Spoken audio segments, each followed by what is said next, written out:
Bhagavate Vasudevaya. So we're continuing the chapter 9 from Srila Prabhupada's Lilamrita. Abai looked back on the more than 20 years since his spiritual master disappearance. The Gaudiya Math had been undone by its leaders, and everyone else had scattered like leaves in a storm. It was an unspeakable loss, and it was an old story how the big sannyasis had disregarded their spiritual master's instructions and had intrigued, disputed, litigated. Violent party factions, false leaders claiming to be the old Acharya, and which party had been right? No, both had been wrong, all wrong, because the Gaudiya Math had disintegrated.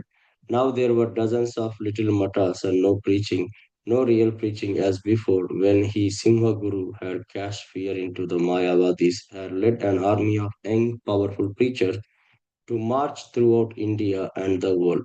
And the greatest sufferers of Gaudiya Math's dissolution were the people, the non devotees, who had little hope of being delivered from the batterings of Maya. Srila Bhakti Siddhanta Saraswati had begun a spiritual revolution, but that revolution had now been overthrown by Maya.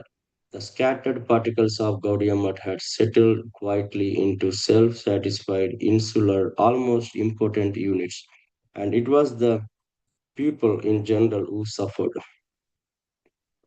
Abai groped after memories of his spiritual master. He felt secure in that his own relationship with the Srila Bhakti Siddhanta Saraswati was intact, continuing. Yet he felt helpless. He was diligently pursuing his spiritual master's order to preach in English. Yet without his spiritual master's physical presence, he felt small and very much alone. At times like this, he questioned the wisdom of having left his family and business. Lamenting Srila Bhakti Siddhanta's absence and the fall of the Gaudiya Math, he composed a Bengali poem, Viraha Ashtaka. Srila Prabhupada, you are always compassionate towards the suffering jiva souls.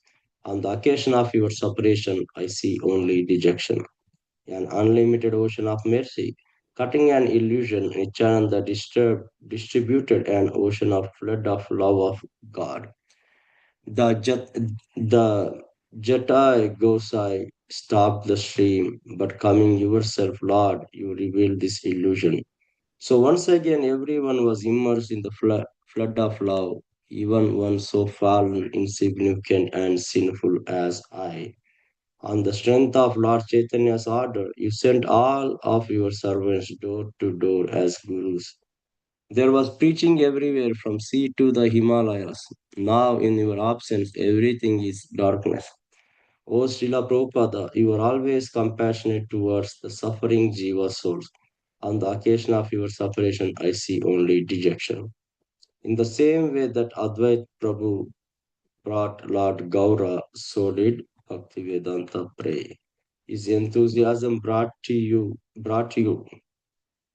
On the strength of his enthusiasm, you came and made everyone understand that India is a holy land. One who takes his birth in the land of Bharata must make his life perfect and then preach to others. This Mahamantra message you preached everywhere. Now, in your absence, Lord, everything is darkness. Your ocean of compassion has again been stopped. This spear of great misery has cut through my heart.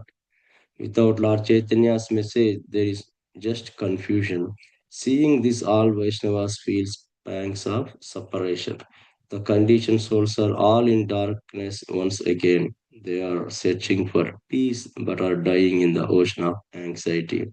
O Srila Prabhupada, you are always compassionate towards the suffering jiva souls.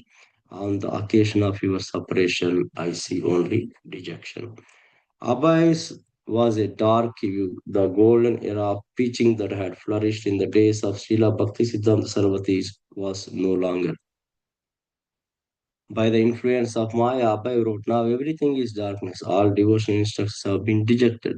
Now everything has been reversed. Meditating on that great personality possessed of the divine power to save the entire world, Abhay expressed his feelings of weakness and helplessness. Because of those not fixed in devotional service, many branches have spread all over. Your conclusive message did not touch the ear. Where will I get the strength for the Sankirtan movement? How could he, a tiny spiritual child, survive without the spiritual father? Now, who could save the world, which was so much more oppressed than even ever before? Srila Bhakti Siddhanta had said that a dead man could not preach, only one with life could preach. As long as Abhay and others could deeply regret the Gaudiya Math's failure, there was still life and still hope.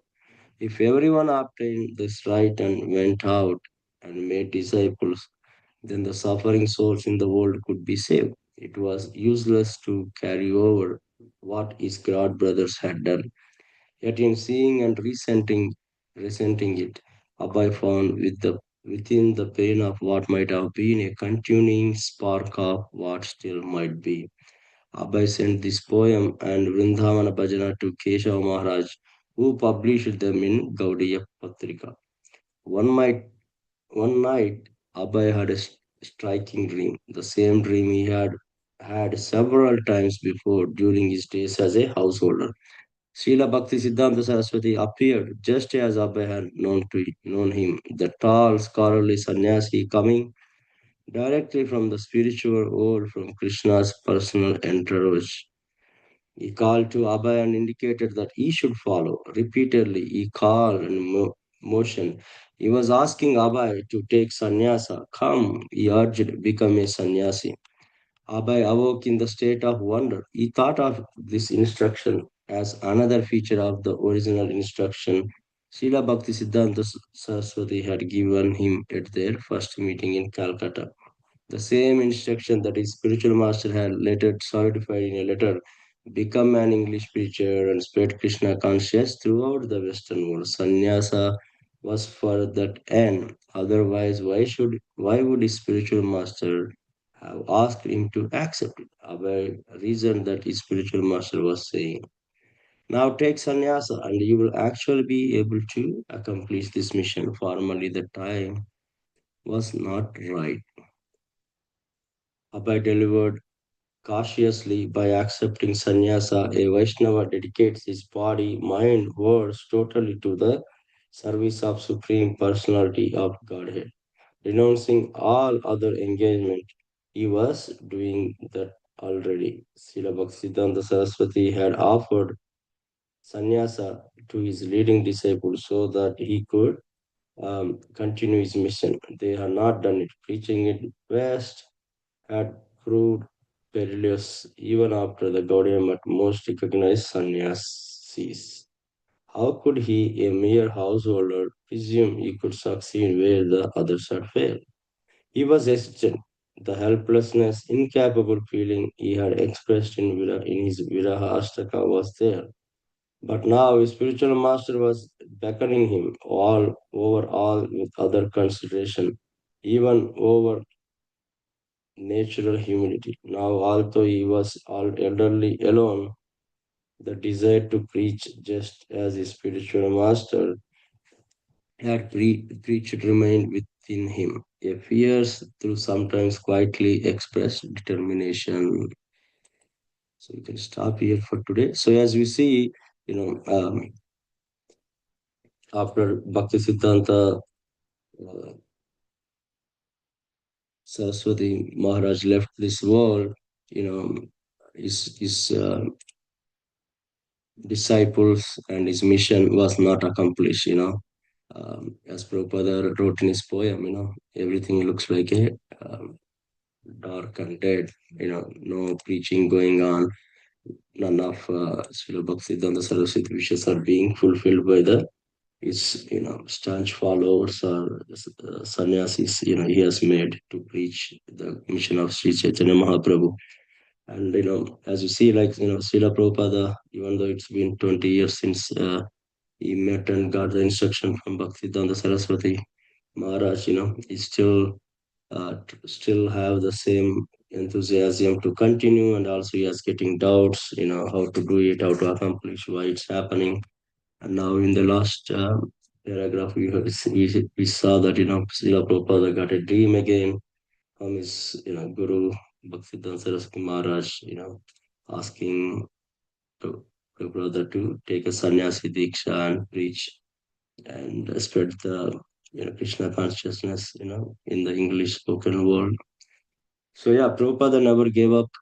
He says one and only mission is to spread the Krishna consciousness, do the, print the books, spread the holy name, and, write the literature and make it available more and more so that one day it will become followed by uh, the devotees to continue the mission of Sri Chaitanya Mahaprabhu and Bhaktivedanta Saraswati